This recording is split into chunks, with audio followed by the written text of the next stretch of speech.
Hey Otaku, eu sou o Gusti, e hoje vamos falar sobre os Luas Superiores de Demon Slayer. Mas diferente do vídeo que já temos aqui no canal apresentando os Luas Superiores, hoje nós vamos falar do passado, sobre como cada um deles se tornou Oni e o que eles faziam da vida antes de virar um demônio. Mas para quem chegou aqui de paraquedas, os Luas Superiores são os 6 demônios mais fortes dos 12 Kizukis, uma organização de Onis comandada pelo Muzan. Podemos dizer que os Luas Superiores são a elite da elite dos Onis, os mais fortes demônios existentes, com exceção do próprio Rei dos Demônios, Muzan Kibutsuji. Agora que você sabe o que são os 12 Kizukis, vamos falar do passado de cada um deles.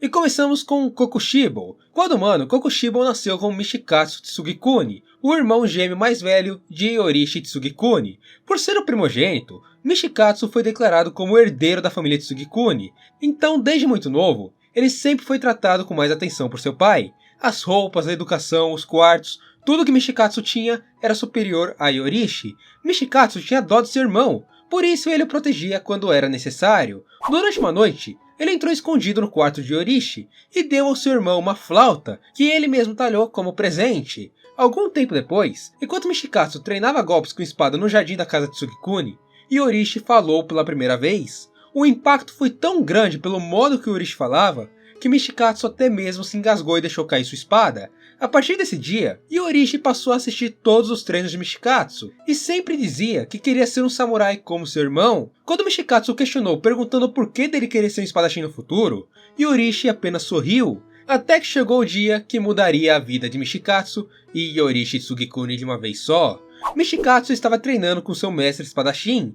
Em um ano de treino, o Michikatsu nunca havia acertado sequer um golpe em seu mestre, até que Yorishi pediu para tentar uma vez o treinamento, e em apenas 4 golpes, Yorishi fez grandes hematomas na região do pescoço, peito, estômago e tornozelo de seu professor, levando ele a um nocaute completo.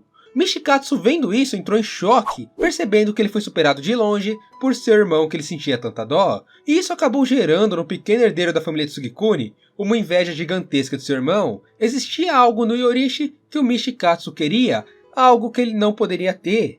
Um talento gigantesco puramente natural. Quando Michikatsu pressionou o Yorishi para saber o que causou tamanho talento, o Yorishi explicou que bastava observar a circulação sanguínea e as contrações do pulmão para saber onde o ataque ocorreria. Nessa conversa com seu irmão, Michikatsu entendeu que o mundo que Yorishi via era único. Ele conseguia enxergar através das coisas que nenhuma outra pessoa conseguiria, e assim ele acabou aceitando que Yorishi estava muito superior a ele na arte da espada. O professor que foi nocauteado pelo Yorishi contou ao pai dos dois irmãos o que havia acontecido, e graças a isso, a posição dos dois mudou. Agora o herdeiro da família Tsugikuni virou o Yorishi, e o Michikatsu perdeu todas as suas mordomias. Para piorar a situação, a mãe dos dois morreu, foi uma morte súbita. Quando estava lendo o diário de sua mãe, Michikatsu descobriu que Yorishi decidiu ir embora de casa para não ser o herdeiro e deixar a posição para ele. Além disso, ele descobriu que sua mãe já estava doente por um longo período e que ela sentia muitas dores no lado esquerdo, o lado que o Yorishi sempre estava segurando para ajudar ela a continuar andando. A inveja nesse momento consumiu Michikatsu, enquanto Yorishi simplesmente sumiu e todos começaram a acreditar que ele havia morrido. Alguns anos depois, Michikatsu criou sua própria família e teve 2 filhos. A vida parecia estar muito calma, porém na visão dele bem entediante, com um dia igual ao outro, até que novamente Yorishi apareceu na sua frente. O acampamento de Michikatsu foi atacado por um Oni, todos seus subordinados foram mortos, mas antes do demônio atacar o Michikatsu, o Yorishi chegou e com poucos golpes ele cortou a cabeça do Oni com extrema facilidade. Michikatsu, vendo novamente seu irmão, voltou a ter inveja que ele não sentia por muitos anos. Para voltar a se tornar mais forte, ele abandonou sua própria família e resolveu se tornar um caçador de demônios. Com o tempo, ele ganhou sua marca do caçador e refinou ainda mais suas habilidades com a espada, treinando intensamente por vários e vários dias seguidos, mas ainda não era suficiente, ele não estava nem mesmo perto do Yorishi. Quando caçadores começaram a morrer devido aos efeitos da marca do caçador, Michikatsu se encontrou com Muzan Kibutsuji, e por acreditar que em breve morreria, ele aceitou se tornar Oni em troca da vida eterna. Anos se passaram, e agora como Kokushibo, ele seguiu a vida de Oni se alimentando de diversas pessoas, e trazendo a morte a todos os lugares que passava. E pela terceira vez na vida, novamente seu caminho foi cruzado por Yorishi. Agora velho, Yorishi parecia acabado com seus 85 anos de idade, mas mesmo assim, com um único golpe, ele cortou metade do pescoço de Kokushibo, deixando ele muito próximo da morte. Mas antes do segundo golpe, Yorishi morreu, ali mesmo de pé em frente a seu irmão mais velho. Extremamente furioso, Kokushibo cortou o corpo de Yorishi ao meio, e junto ao corpo, a flauta que ele havia presenteado Yorishi quando eram crianças caiu no chão, mostrando que nem por um segundo Yorishi havia esquecido seu irmão mais velho, o que causou um conflito gigantesco dentro do Kokushibo, fazendo o Oni até mesmo cair em lágrimas, em meio a ódio e desespero, sem saber o porquê de tudo isso ter acontecido em sua vida. Doma nasceu em uma família bem religiosa. Seu pai e sua mãe eram os criadores do culto do paraíso eterno. Quando Doma nasceu, por causa de seus olhos de cor arco-íris e seus cabelos com a cor de carvalho branco, seus pais acreditaram que ele era uma criança que ouvia a voz de Deus.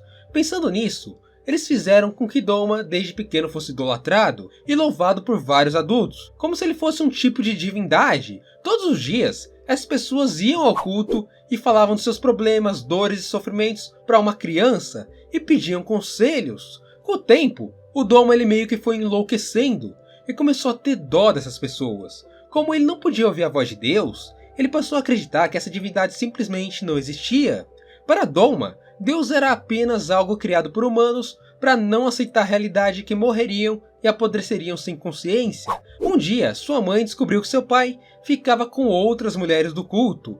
Em sua insanidade, ela matou o marido a facadas e depois tirou sua própria vida com veneno. Isso tudo na frente do Doma. Por parte dele, ele não sentiu nada vendo aquela cena. Algo extremamente assustador, e ele não sentiu simplesmente nada. Bem pelo contrário, ele apenas pensava em limpar o local e arejar a sala. Quando ele completou 20 anos, Muzan o visitou e fez de Doma um Lua superior, assumindo a posição de segundo mais forte dos 12 Kizukis. Mais tarde, 17 ou 18 anos antes dos acontecimentos da obra, uma mulher entrou para o culto de Doma. Ela estava extremamente machucada por apanhar do marido e da sogra todos os dias. Essa mulher não tinha pais ou irmãos, ela era sozinha. Tudo que havia lhe restado era seu filho. O Doma ele cuidou dessa mulher e curou seus machucados, fazendo ela voltar a ser muito bonita com o rosto intacto. Doma gostou tanto do rosto dessa mulher que ele resolveu que deixaria ela viver ao seu lado até que ela morresse, sempre cuidando bastante dela. O nome dessa mulher era Kotorra. Apesar do Doma ter feito bastante por ela, quando a Kotorra descobriu que ele estava devorando seus seguidores do culto, ela ficou extremamente assustada e fugiu junto com seu filho. Na fuga, ela acabou se perdendo e chegou a um desfiladeiro. Para salvar seu filho, ela o jogou de cima da montanha em direção ao rio que passava por ali, e logo após isso, o Doma matou. O Doma não conseguia encontrar o bebê, então acreditou que ele havia morrido, mas para o azar do Oni, o sobrenome de Kotorra era Hashibira.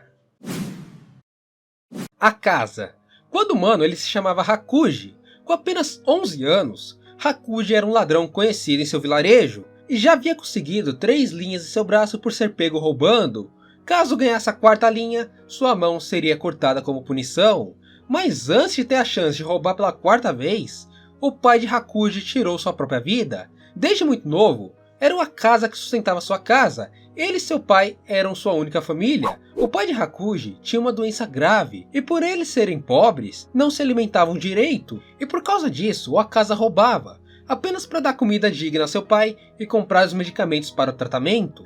O pai da casa acreditava que com sua morte, seu filho poderia se livrar do peso que ele estava sendo. Somente assim, o Hakuji poderia viver como uma criança e finalmente poderia correr atrás da sua própria felicidade. O Akaza acabou se revoltando com esse acontecimento, afinal ele perdeu o próprio pai, então ele começou a revidar as agressões que ele recebia dos outros moradores da vila. Após ele sozinho, com os punhos nus, ele nocautear 7 adultos, ele conheceu Keizo, um homem misterioso que encontrou com Hakuji naquele momento de explosão. O Akaza, por estar muito bravo, tentou agredir o Keizo, que revidou. Sim, ele bateu em uma criança, e o Akaza ficou bem machucado sim. Então eles meio que viraram amigos, e o Keizo levou o Hakuji até sua casa, que era um dojo. Ele queria que o Akaza fosse seu aluno e cuidasse de sua filha, enquanto ele fazia seus trabalhos durante o dia. O Hakuji ficou relutante até conhecer a filha de Keizo, a Koyuki. Quando se conheceram, Hakuji criou uma forte simpatia por ela, já que como ela estava doente, ele viu uma nova maneira de se tornar útil cuidando de alguém, assim como ele fez por anos com seu pai. 3 anos depois, Keizo pediu que Hakuji herdasse seu dojo, pediu que ele se casasse com sua filha, já que nessa altura, um já estava apaixonado pelo outro. Parecia que um milagre havia acontecido. O menino, que era conhecido como um criminoso, estava tendo uma vida normal, sorrindo e agora com praticamente um novo pai e uma esposa, até que aquele dia chegou. O Akaza foi visitar o túmulo de seu pai para contar a ele as novidades e sobre o casamento. Enquanto voltava para casa, seu coração começou a apertar. Havia uma movimentação de pessoas estranhas em frente ao dojo. Keizo e Koyoki foram envenenados. Hakuji se lembrou do dia em que ele foi pedir em casamento. Koyoki havia dito que ele foi a pessoa que deu a ela a esperança de ver um futuro, de saber que ela poderia viver mais e que ele foi o único que acreditou que ela poderia sobreviver à doença. Sabendo que as únicas pessoas que ele amava haviam morrido, Hakuji acabou se desesperando e entrando em um estado de ódio. Visitando o dojo vizinho, que provavelmente foram os responsáveis pelo envenenamento do poço, Hakuji de mãos nuas, ou seja, só um soco, matou 67 pessoas. Os corpos estavam todos pela metade, criando uma cena extremamente horrorosa e assustadora. Para muitos, isso foi tratado como uma história de ficção, já que ninguém acreditava que alguém sozinho poderia ter feito tamanho desastre mesmo desarmado. Esse incidente foi tão grande e chamou tanta atenção que Muzan Kibutsuji pessoalmente resolveu visitar essa cidade, já que ele não havia enviado nenhum tipo de demônio para aquele local e ele estava curioso para saber quem foi o responsável pelo ataque. Quando Muzan encontrou com Hakuji, ele estava com as roupas cobertas de sangue e aparentemente ainda em estado de choque com tudo que havia feito. Sem pensar 2 vezes, Muzan deu seu sangue para aquele humano e assim Hakuji se tornou Akaza, o Lua Superior 3, que por seu próprio instinto, mesmo esquecendo seu passado, resolveu lutar para ficar mais forte e proteger aquilo que ama, mesmo sem saber o que é que estava sentindo. É uma bela katana. Hantengo. Enquanto humano, Hantengo era um condenado à morte. Os crimes que ele cometeu eram roubo e assassinato em massa. De acordo com o magistrado, ele era parecido com um serial killer que andava por várias cidades cometendo vários crimes. Quando foi condenado, Hantengo explicou diversas vezes que não era culpa dele, e sim de suas mãos. A desculpa que ele dava era de que quem praticava os crimes não era ele, mas sim as mãos que ele tinha em seu corpo. Antes de sua execução, ele conheceu Muzan Kibutsuji, e assim acabou virando Oni e assumiu o papel de Lua Superior 4. Nakimi. Dessa vez eu não esqueci dela. Nakimi era uma artista que lutava para sobreviver e tocava biwa. Ela se casou com um homem que era viciado em jogos e apostas, fazendo todo o trabalho de Nakimi não valer de nada, já que tudo que ela ganhava, ele acabava gastando e perdendo. Cansada disso e aos poucos pegando raiva de seu próprio marido, Nakimi foi cada vez mais chegando perto da insanidade, até que chegou o dia em que ela explodiu. Nesse dia, ela tinha um show particular marcado, e quando foi procurar sua roupa de performance, descobriu que seu marido havia jogado o seu tão amado vestido fora. Ela ficou extremamente enfurecida e com um martelo, ela matou o próprio marido. Depois de cometer o crime, ela resolveu que ainda faria o seu show naquele mesmo dia, e com o único vestido que ela tinha, um bem esfarrapado e desgastado, ela seguiu para o show particular. Apesar de estar bem nervosa por ter cometido seu primeiro assassinato, e com os olhares maldosos de preconceito do público contra suas vestimentas, Nakimi virou o jogo com sua própria música. Quando ela começou a tocar sua biwa, o som foi tão bonito que encantou os olhos e ouvidos do público e dos patrocinadores da casa de shows, fazendo Nakimi pela primeira vez ser extremamente bem paga e admirada. Por causa disso, ela desenvolveu um hábito extremamente macabro. Ela começou a praticar assassinatos antes de seus shows, e estranhamente, quando ela fazia isso, sua performance sempre ficava muito acima da média, incentivando ainda mais a sua nova ambição em se tornar uma serial killer. Mas isso acabou que não foi tão longe. Um dia, algo inusitado aconteceu. Quando ela resolveu caçar seu alvo, antes de um show importante, ela encontrou com ninguém mais ninguém menos que Muzan Kibutsuji. Sim, Muzan era o alvo da Nakimi, e lógico que ela não conseguiria matar o Rei dos Demônios, mas apesar disso, as habilidades que ela demonstrou como habilidade de busca surpreendeu muito o Kibutsuji. Muzan resolveu que não mataria Nakimi, e que suas habilidades poderiam ser bem úteis, então ele propôs que ela se tornasse uma Oni. Nakimi aceitou a proposta, e por ser extremamente dedicada e com um potencial gigante, ela subiu as cadeiras dos 12 Kizukis, chegando à posição de Lua Superior 4.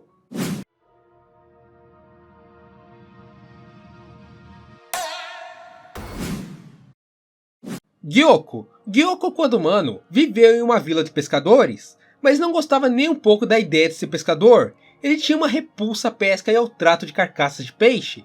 Os pais de Gyoko um dia foram pescar e simplesmente não voltaram mais. Com o passar dos dias, após uma investigação, os corpos deles foram encontrados extremamente danificados e aparentemente afogados. Gyoko, observando aquela cena, despertou um desejo insano em seu subconsciente. A partir daqui, ele passou a ver o sofrimento e a morte como uma arte. Algum tempo depois, ele matou uma criança de sua aldeia e enfiou o corpo dela dentro de um frasco. Os pais da criança resolveram se vingar, atacando Gyoko e deixando ele muito próximo da morte. Após horas morrendo aos poucos, Muzan passou pelo local e deu uma nova chance de viver para Gyoko, o transformando em Oni, que veio a se tornar o Lua Superior 5. Daki e Gyutaro. Gyutaro nasceu com uma mãe problemática. Ela tentou interromper a gravidez várias e várias vezes, mas não teve sucesso. E quando seu filho nasceu, para se livrar dos custos, ela continuou tentando matar ele. Gyutaro sobreviveu, lutou por sua vida e fez de tudo para sair disso vivo. Ele cresceu no distrito da Luz Vermelha e era maltratado por todas as pessoas da região. De acordo com ele, parecia que todas as ofensas criadas no mundo foram feitas apenas para serem usadas contra ele. A vida dele seguiu assim. Quando não tinha o que comer, ele comia insetos e ratos. O único brinquedo que ele tinha era uma foice que um homem esqueceu e nunca mais foi buscar. Até que a Umi nasceu, a sua irmã. Para Gyutaro, ali foi como se ele tivesse ganhado uma nova vida e um objetivo para finalmente se dedicar. Mas como em todas as histórias anteriores, o final não é o que queremos. A mãe deles morreu por uma doença chamada Umi. Sim, o mesmo nome que ela deu para sua filha. Um dia, quando a Umi completou seus 13 anos, ela arrancou um dos olhos de um samurai com seu grampo de cabelo, e como vingança, ela foi amarrada e queimada viva. Eu acredito que ela tenha feito isso como autodefesa, por toda a situação e ambiente que envolvia aquele lugar, e por Umi ser extremamente bonita, obviamente ela atraía pessoas ruins, mas não vou entrar em detalhes porque senão eu vou ser desmonetizado. Enquanto isso acontecia, Gyutaro estava em seu novo emprego. Ele havia se tornado um cobrador de dívidas quando descobriu que era muito bom de briga. No momento em que ele chegou em casa e viu o que havia acontecido, ele abraçou o corpo de Umi e entrou em desespero. Enquanto ele chorava, ele foi atacado pelo samurai e por uma velha que estava pagando aquele homem para se livrar do Gyutaro. Primeiro Gyutaro matou a mulher com sua foice, e depois, sem hesitação alguma, ele matou o samurai também. Com sua irmã muito queimada em seu colo, ele correu implorando por ajuda por todo o distrito, até que ele se encontrou com Douma, o Lua Superior 2. O Douma salvou a vida deles e deu uma nova vida para Umi, que agora se tornou Daki.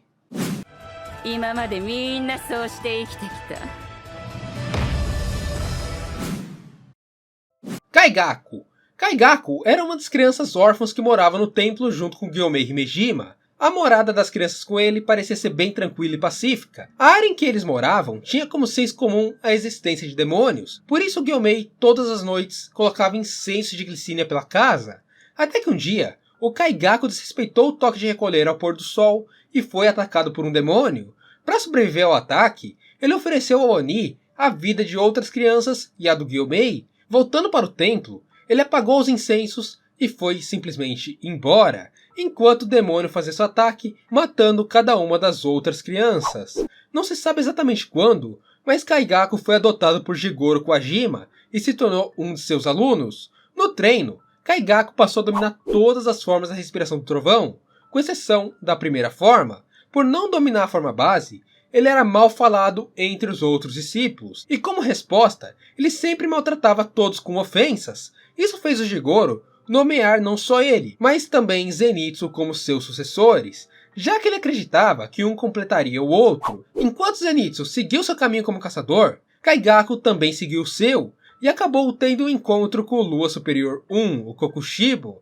Nesse encontro, Kaigaku sofreu uma forte pressão do Oni, e aceitou se tornar um demônio para salvar novamente sua vida. Kokushibo deu a ele seu próprio sangue, para que Kaigaku se tornasse o Lua Superior 6. Ufa, um vídeo um pouco mais longo, mas extremamente completo. Para quem quiser ver outros vídeos como esse, temos aqui no canal um vídeo contando o passado dos protagonistas de Demon Slayer, e também mais 2 vídeos na nossa série de histórias de 10 minutos contando a história do Gyuto Tomioka e também da Shinobu. Para quem estiver interessado, os links vão estar aqui na descrição, nos cards e no final do vídeo. E para quem chegou até aqui, por favor deixe seu like, é um vídeo muito difícil de ser produzido, então espero que você me ajude com o seu apoio, e se já deixou o like, muito obrigado mesmo, você não sabe como tá ajudando esse canal a crescer. E no mais, te espero no próximo vídeo, um beijo, abraço e falou!